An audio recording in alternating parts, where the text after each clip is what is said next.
माधोपुर गांव के घने जंगलों के बीच एक पेड़ की लकड़ियों से बनी झोपड़ी में किशन नाम का मछुआरा अपनी पत्नी सुमित्रा और 1 साल के बेटे आरव के साथ रहता था।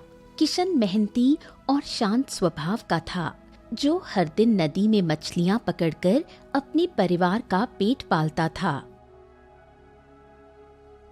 अरे ओ सुमित्रा, भाग्यवान, अब मैं जा रहा हूँ मछलियां पकड़ने।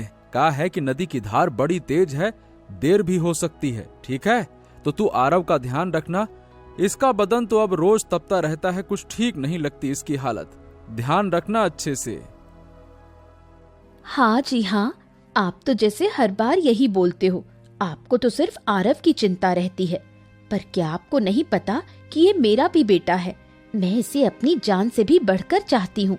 मेरे लिए ये सांस है मेरी। अरे हाँ हाँ, हम सब जानते हैं कि तू आरव पर अपनी जान लुटा देती है। ठीक है, हम तो बस इतना कह रहे थे कि तू उसका ख्याल रखना, है ना? चल, अच्छा, अब मैं चलता हूँ। किशन जैसे ही झोपड़ी से बाहर निकलता है, तभी उसके घर पर एक अजीब सा उल्लू आकर बैठता है और अपनी भारी डरावनी आवाज में बोलता है, तुम्हें अपनी संतान को एक दिन खोना पड़ेगा। क्या कहा तुमने? क्या बक रहे हो? कौन हो तुम और ऐसा क्यों कह रहे हो? मेरे बेटे को कुछ नहीं हो सकता। नहीं, ऐसा नहीं हो सकता। भगवान के लिए कुछ तो बोलो, ऐसा क्यों होगा? मैं जो कहता हूँ वो कभी झूठ नहीं होता। तुम देख लेना, एक दिन मेरा कहा सत्य होगा। इतना कहकर वो उल्लू वहाँ से उड़ जाता है। सुमित्रा कांपती हुई वहीं बैठ जाती है। उसका चेहरा पीला पड़ चुका है। तभी किशन वापस आता है। अरे भाग्यवान, तू ठीक तो है ना? ये क्या हाल बना रखा है तेरा? चेहरा ऐसा क्यों लग रहा है? क्या हो गया? अजी, अभी अभी यहाँ एक उल्लू आया था और उसने कहा कि हमारा बेटा हमसे एक दिन छिन जाएगा। कैसे कहूँ, उस समय मेरी सांस ही रुक गई थी। अरे तू भी ना कुछ भी दिल पर ले लेती है। अरे ये भी तो हो सकता है कि वो किसी और को देख रहा हो, या फिर ये एक संयोग हो सकता है, बस। और फिर एक उल्लू का जाने किसकी किस्मत में क्या लिखा है। हाँ। नहीं जी, वो बात कुछ और थी। उसकी आंखें ऐसी थी जैसे वो सब कुछ देख चुका हो, और उसकी आवाज जैसे दिल में सीधे उतर गई हो। ओहो, तू चुप हो जा सुमित्रा। बेकार की बातों से अपना मन खराब मत कर।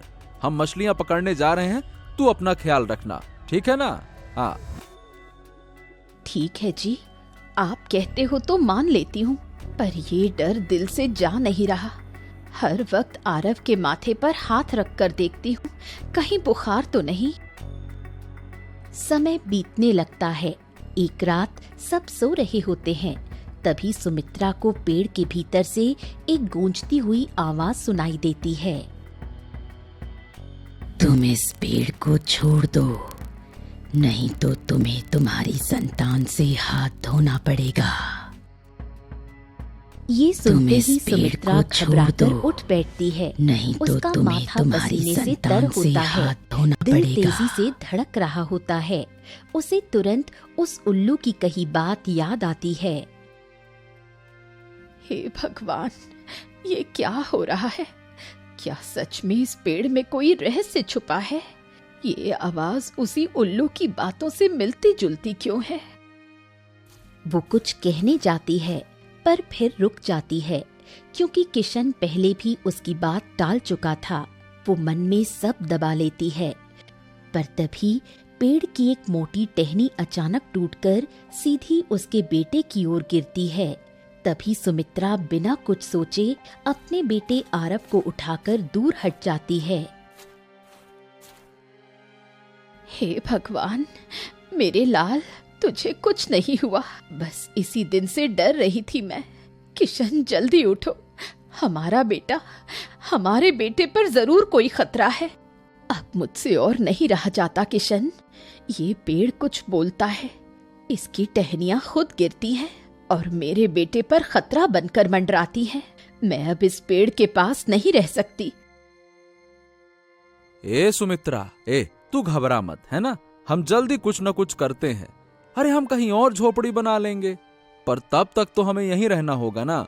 हमारे पास और कोनो रास्ता भी तो नहीं है ना? हाँ ठीक है जी, पर अब मैं एक पल भी आरव से नजरें नहीं हटाऊंगी। उसकी हर सांस पर मेरी निगाह रहेगी। हाँ भाग्यवान, तुम्हारी बातों से अब हमको भी डर लगने लगा है। लेकिन चिंता ना करो, जैसे ही कुछ पैसा होगा हम ये घर छोड़कर कहीं और चले जाएंगे और एक अच्छा सा घर बना लेंगे, ठीक है ना? तब तक किसी तरह तुम यहां रहो बस। कुछ ही देर में सुबह हो जाती है। किशन थका हुआ सा अपना जाल लेकर निकलता है।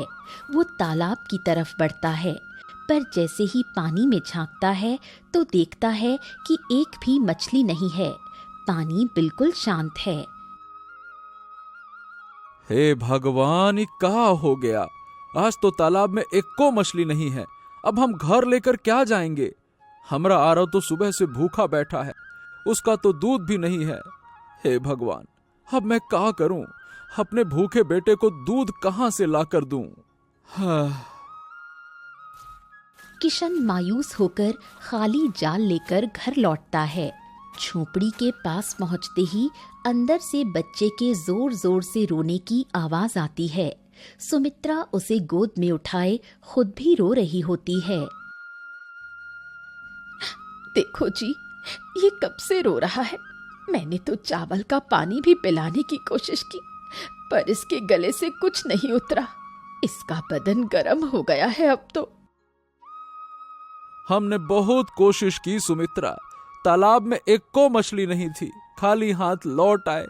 अब तो आसपास के गांव में ही जाकर कुछ मदद मांगनी पड़ेगी। लेकिन हमें तो कोई पसंद ही नहीं करता है जी। कोई हमारी मदद क्यों करेगा? मुझे नहीं लगता कि कोई हमारी मदद करेगा भी। अरे तो एक बार देखने में कहा जाता है, भूखे मरने से तो अच्छा है एक बार जाकर कोशिश करके देखिए लें, हैं? किशन अपने बेटे आरव की हालत देखकर हिम्मत करता है और खाली बर्तन लेकर गांव में मदद मांगने निकलता है।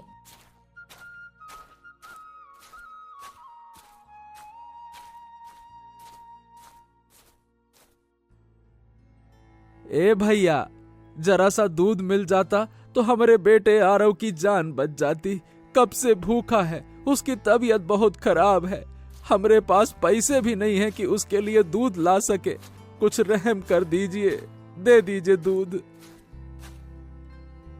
ए भाई किशन, माफ करना, हमारे घर में जो थोड़ा बहुत दूध था वो भी सुबह खत्म हो गया।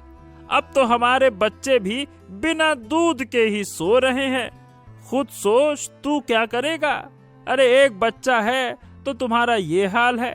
अरे एक बच्चे में तुम्हारा ये हाल है, हैं? भैया, तालाब में मछलियां नहीं हैं, इसी वजह से हाथ थोड़े तंग हो गए हैं। इतना कहकर किशन मायूस होकर अगला दरवाजा खटखटाता है। वहां से एक और महिला निकलती है।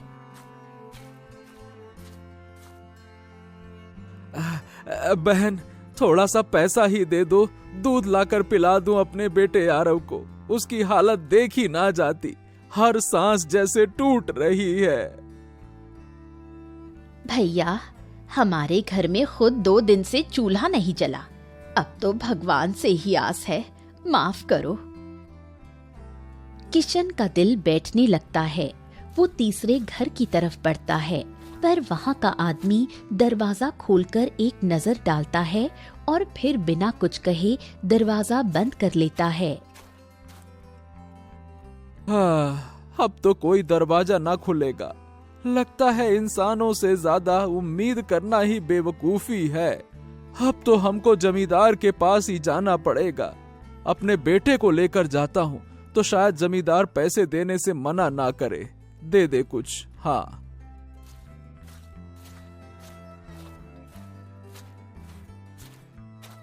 फिर किशन अपने बीमार बेटे आरव को गोद में लेकर जमींदार के घर जाता है।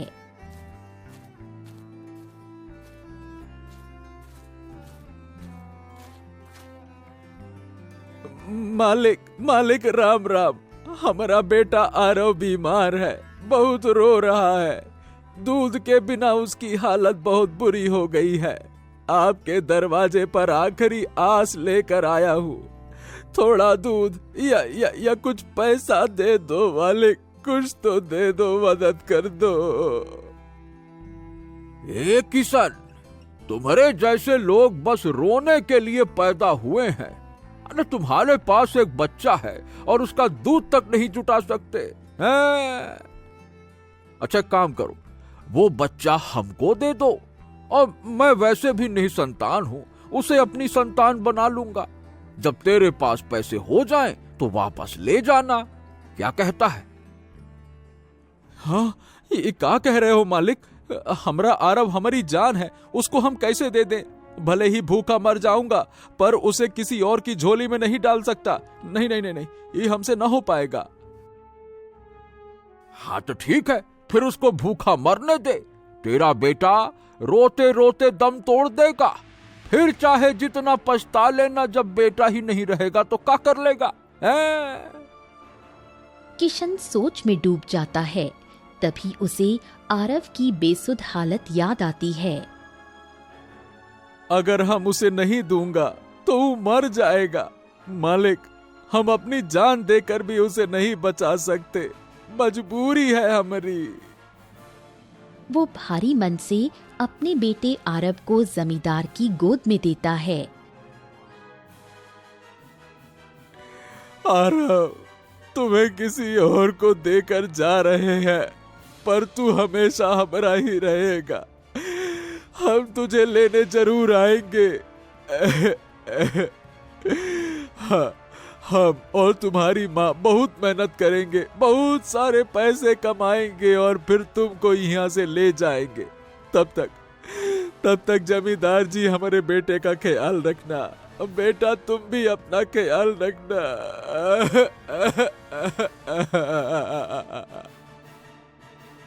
जमींदार उसे एक चमकता हुआ सोने का सिक्का देता है।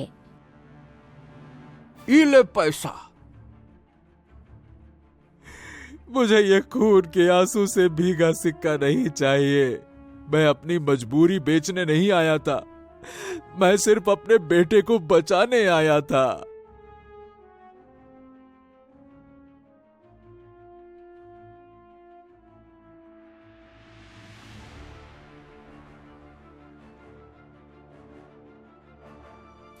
किशन घर लौटता है और जैसे ही सुमित्रा उसे अकेले देखती है। आरव कहाँ है? किशन, मेरा आरव कहाँ है? मैंने उसे जमींदार को दे दिया सुमित्रा। तुमने क्या कर दिया? क्या तुमने सच में उसे किसी और की झोली में डाल दिया? मेरा बेटा, मेरी जान, वो अब मेरे पास नहीं है। तो मैं और क्या करता सुमित्रा? अगर नहीं देता तो वो आज हमारे सामने नहीं होता। हम दिन रात मेहनत करेंगे, हर हाल में पैसा जुटाएंगे और अपने आरव को वापस लाएंगे। वो हमारे बिना नहीं रह सकता। हाँ जी, चाहे कुछ भी हो जाए, मैं हर रोज काम करूंगी, जंगल से लकड़ियां लाऊंगी, खेत में भी काम करूंगी, पर अब देर नहीं करूंगी। दिन गुजरते हैं मगर काम नहीं मिलता। सुमित्रा हिम्मत हारने लगती है। एक दिन वो थकी हुई पेड़ के नीचे बैठ जाती है। हे पेड़, तू ही बता, अब और क्या बाकी है? क्या यही हमारा भाग्य है? क्या इस मिट्टी से बनी झोपड़ी में हमारे सपने भी मिट्टी हो जाएंगे? मेरा आरव क्या अब कभी मुझे माँ कहकर नहीं बुलाएगा? तभी वही रहस्यमयी भारी आवाज फिर सुनाई देती है। तुमने अपने बच्चे को जमींदार को दे दिया, अब तुम्हारा बच्चा भी मरेगा, मेरे बच्चे की तरह। नहीं नहीं, ऐसा मत कहो। मैंने अपने बेटे को बचाने के लिए ही तो उसे जमींदार को सौंपा था। मेरी ममता को मत कोसो। मैं माँ हूं, मैं उसे मरने कैसे दूंगी। उसकी चीख सुनकर किशन बाहर आता है और दौड़कर उसे पकड़ लेता है। क्या हुआ सुमित्रा, क्या हो गया? फिर से वही आवाज आई? क्या कहा उसने? किशन, वो कह रहा है हमारा आरव भी मरेगा जैसे उसका मरा था। क्या ये सब सच है? क्या हमने कोई बहुत बड़ी भूल कर दी? अब हम समझ गए सुमित्रा। अब हम मानता हूं कि इस पेड़ के अंदर कुछ तो है, कोई आत्मा, कोई पीड़ा जो हर दिन हमें डराकर कुछ समझाने की कोशिश कर रही है।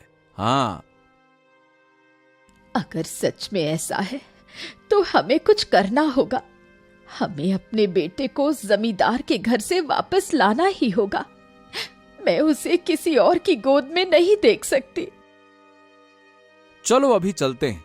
चाहे जो हो, अब डर कर बैठने से कुछ नहीं होगा। चलो। दोनों रात के अंधेरे में ही जमींदार के घर पहुंचते हैं। मालिक, मालिक, हमारा बेटा आरव हमको वापस दे दीजिए। अब हम कुछ भी करने को तैयार हैं। मेहनत करूंगा, पैसा दूंगा, पर हमारा बेटा हमको लौटा दीजिए मालिक, लौटा दीजिए, लौटा दीजिए। आपको जो चाहिए ले लीजिए, पर मुझे मेरे बेटे की गोद की गर्मी लौटा दो। मैं अब और नहीं जी सकती। मुझे मेरा आरव वापस कर दो मालिक, मुझ पर रहम करो। लौटा दीजिए? अरे भैया, अब बहुत देर हो चुकी है। आरव अब मेरा है, मैं उसे कहीं नहीं जाने दूंगा। चलो जाओ, भागो यहाँ से, वरना अच्छा नहीं होगा। ए हरिया, इन दोनों को धक्के मारकर हवेली से बाहर तो निकाल इनको, बड़े आए। हरिया दोनों को हवेली से धक्के मारकर बाहर निकाल देता है। किशन और सुमित्रा टूटे दिल से रोते हुए लौटते हैं।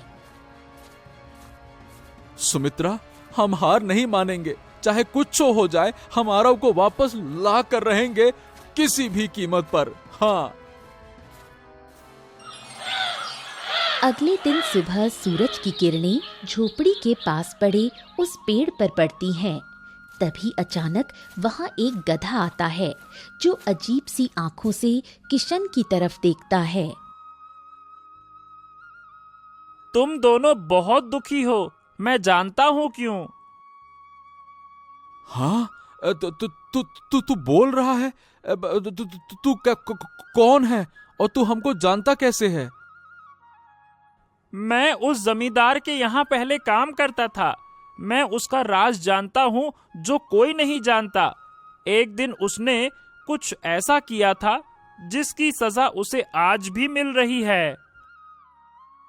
क्या तू हमारी मदद कर सकता है? क्या तू हमारा बच्चा हमें वापस दिला सकता है?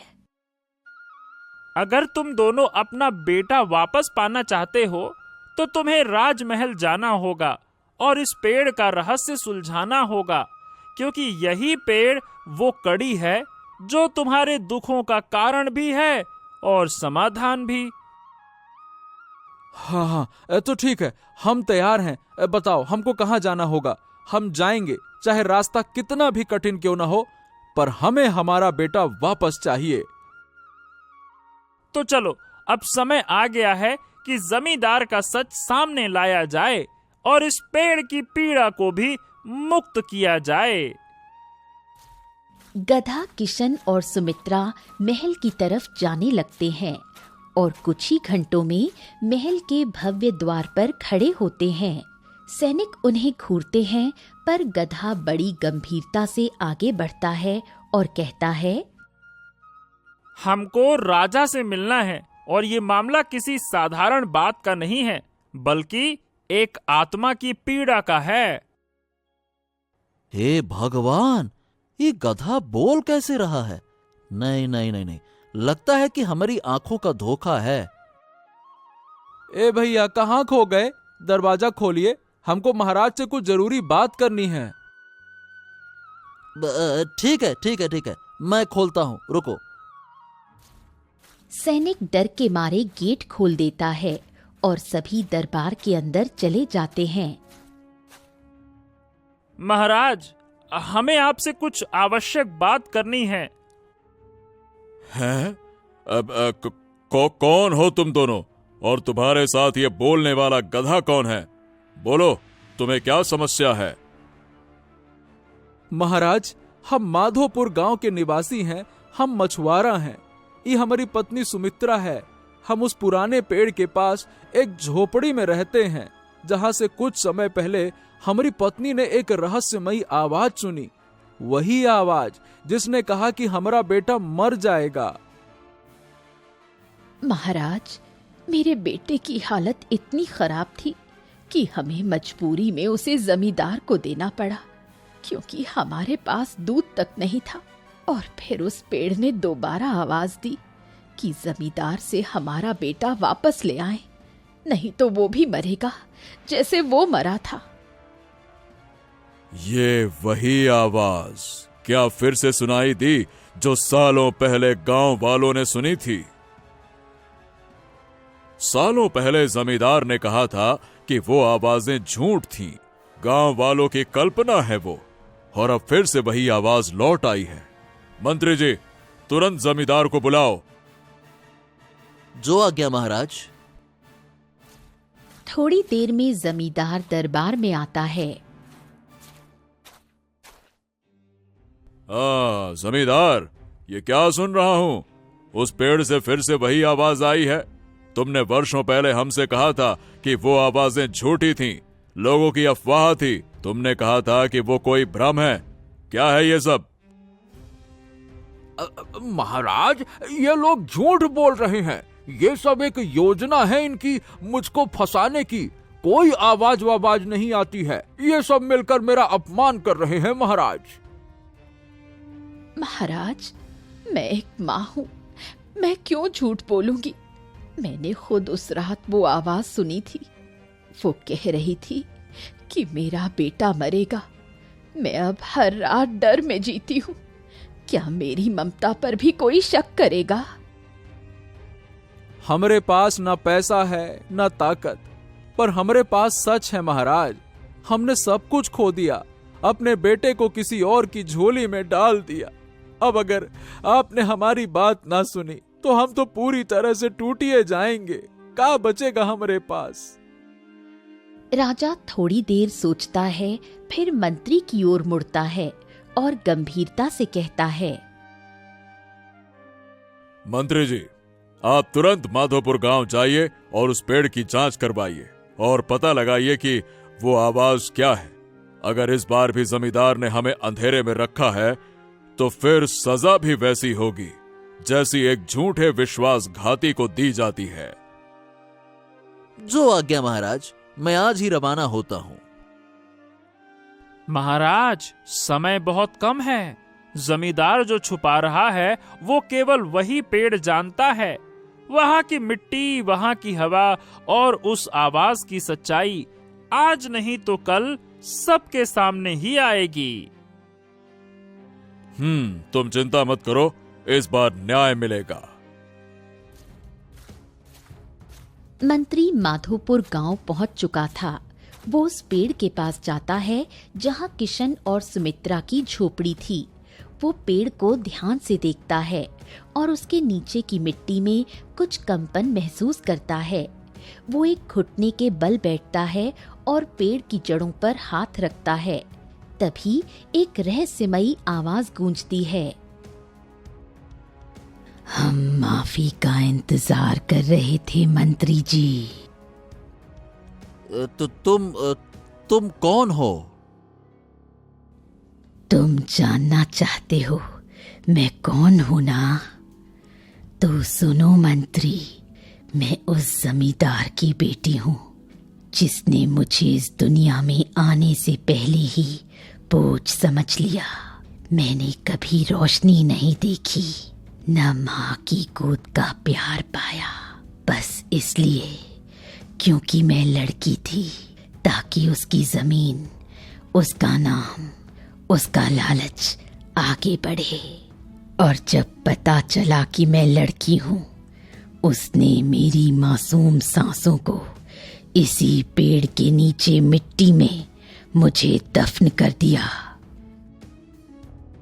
हे आत्मा, तू कोई परछाई नहीं, तू तो उस अन्याय की साक्षात गवाही है जो इंसान की लालच ने तुझ पर किया। मैं वचन देता हूं कि तेरे हर दर्द का हिसाब होगा। जिस जमींदार ने तुझे मारा, उसे अब राज दरबार के सामने झुकना पड़ेगा। मैं तुझे इंसाफ दिलाकर ही लौटूंगा।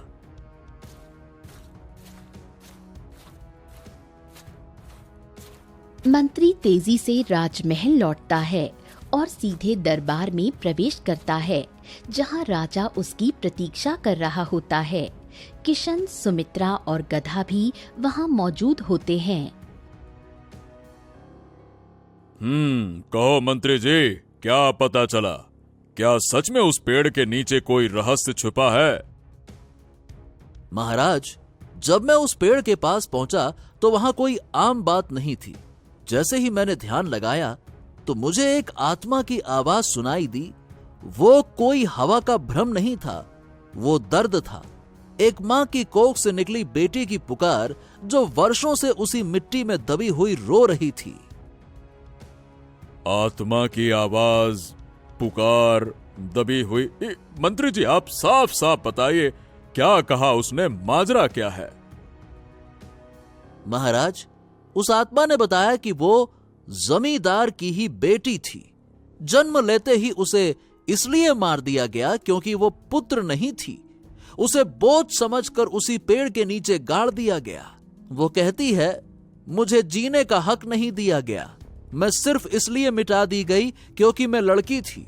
और तब से आज तक उसकी आत्मा उसी पेड़ में बंधी रही। वो चेतावनी देती रही, पर किसी ने उसे नहीं सुना। ओ, तो उस पापी ने पहले अपनी बेटी की हत्या की और अब उसी लालच में एक और मासूम को छीन लिया। हाँ, महाराज, क्या हम अपने बेटे आरव को वापस पा सकूंगा? क्या हमारी गोद फिर से भर सकेगी महाराज? हाँ, तुम्हारा बेटा अब तुम्हारा ही है किशन। जाओ मंत्री जी, जमींदार को बंदी बनाकर ले आओ और उस बच्चे को तुरंत उसके माता पिता को सौंपिए। जाइए।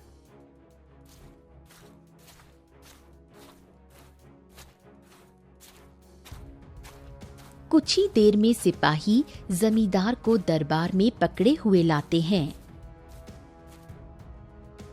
तुमने पहले अपनी बेटी को मारा, फिर उस गुनाह को छुपाया और अब एक गरीब की संतान को छीन लिया। तुम्हारे पाप का घड़ा भर चुका है जमींदार। तुम्हें जीवन भर के लिए कारावास की सजा दी जाती है। सिपाही जमींदार को घसीटते हुए ले जाते हैं। किशन की आंखों से आंसू गिरते हैं, मगर अब वो खुशी के होते हैं। मंत्री एक कपड़े में लिपटा नन्हा बेटा लाकर सुमित्रा को सौंपता है। मेरे लाल, तू फिर से मेरी गोद में आ गया। मैं तुझ पर अब किसी की भी परछाई पड़ने नहीं दूंगी। अब हम पूरे हो गए सुमित्रा, अब कोई डर बाकी नहीं रहा। हाँ। तुमने जो सहा वो किसी कठिन परीक्षा से कम नहीं था किशन। अब तुम हमारे महल में काम करोगे। तुम सच्चे और मेहनती हो और महल को ऐसे ही लोगों की जरूरत है।